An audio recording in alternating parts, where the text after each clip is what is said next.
This, boys and girls, is a first for Terraflex and Falcon shocks, and we're better to introduce a JL coilover shock than the 57th Jeep Jamboree in Moab, Utah. We're going to take a quick look into our new Falcon JL coilover shock, and our man, Mike Owens, is just the engineer to bring us up to speed. He's been up to his eyeballs in the coilover development. Kind of all the pieces of the puzzle needed to come together, and there's a few things that we needed to solve before we felt comfortable producing a coilover kit to the industry to meet kind of the standards we expect as far as noise, comfort, fit, especially for all applications now on the JL. The Falcon Shock team is no stranger to designing a shock that maximizes size, performance, and vehicle-specific fitment. The 4xe, the diesel, the J392, and the good old 3.6 are all included. Our Terraflex engineering team has definitely done a good job making the brackets fit all these applications. Coilovers are not as easy as just bolting one to your stock shock mounts and hoping for big travel gains. Coilover mounting is critical if a shock stroke is to translate into usable wheel travel.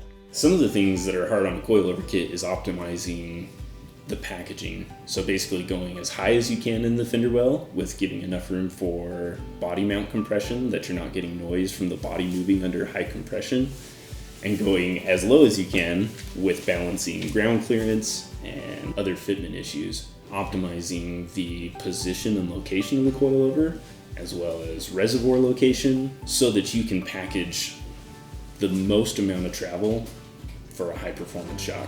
Done right, a coilover suspension has some real benefits. This gives us a reasonable lift, like a 4.5 inch lift kit with 4 to 6 inches of up travel depending on where you set your ride height. The shock travel advertised on your coilover and the usable wheel travel could be two very different things. Let's say you have a 14-inch coilover, but your suspension requires a 4-inch travel limiting bump stop, to protect components, or even your tires from blowing off your fender flares during that hard hit that wash just handed you. That 14-inch coilover only gave you 10 inches of usable travel because of the bump stop. Now, bump stops are good, but don't fall for some huge shock length thinking it will translate into more wheel travel. There's a lot more to be considered. By just putting a coilover in stock brackets, you might have 2 inches of up travel, or you'll have a sky-high lift kit. Now, you could have the most impressive looking pile of shocks in the world hanging out behind your tire, but unless they're specifically tuned to your vehicle, it could be nothing more than eye candy. This is where Falcon shocks have always shined. Vehicle-specific shocks for every make and model.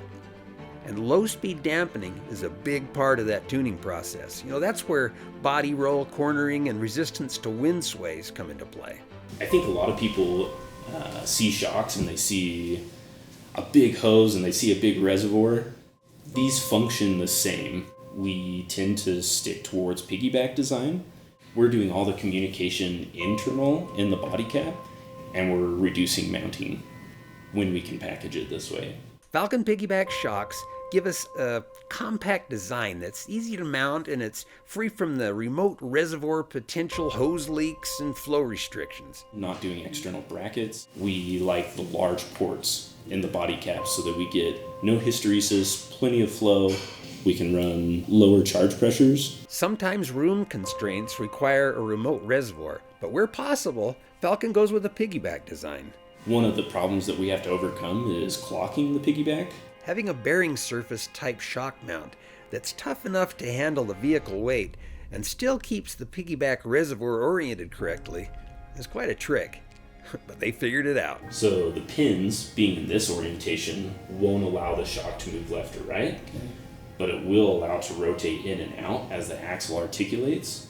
A sealed against dust and dirt gimbal bearing that can rotate as the suspension flexes, but is limited from twisting by a gimbal lock that maintains reservoir position. This allows the ball to fully rotate and articulate. It only locks the reservoir in place. So that's kind of how we solved it. The other sweet thing about this is it's booted, it's sealed, it's coated, So highly corrosion resistant, sealed for life. You do not want an open to the elements heim joint or other non-sealed bushing rusting, then squeaking and banging away and letting you know you have coilovers. We did not want to produce a coilover until we could solve the noise issue. One of my pet peeves with coilovers has always been the noise. I mean, who wants their new JL to squeak and bang going down the trail?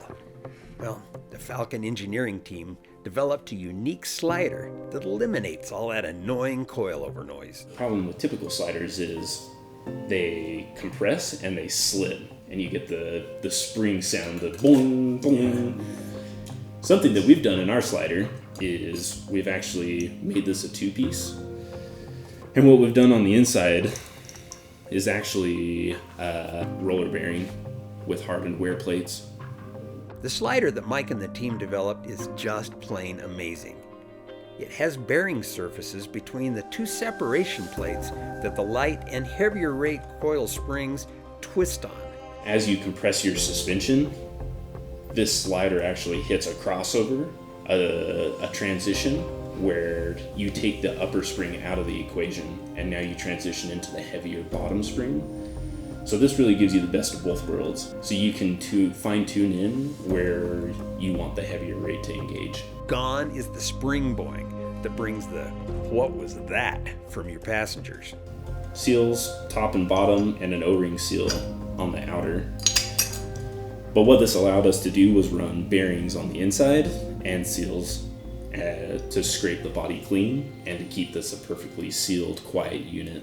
When the slider travels up and down the shock body, it's doing so on a very smooth and tough, hard anodized finish. And it's built so that adding a touch more grease is easy, should the need arise. And that's something that we tried to integrate into this. So these striker caps, top and bottom, will actually unthread, come apart. You can replace the seals, you can replace bearings, you can repack them, you can take this apart, re-grease everything, and they are fully serviceable and rebuildable. So these should last you the life of your vehicle.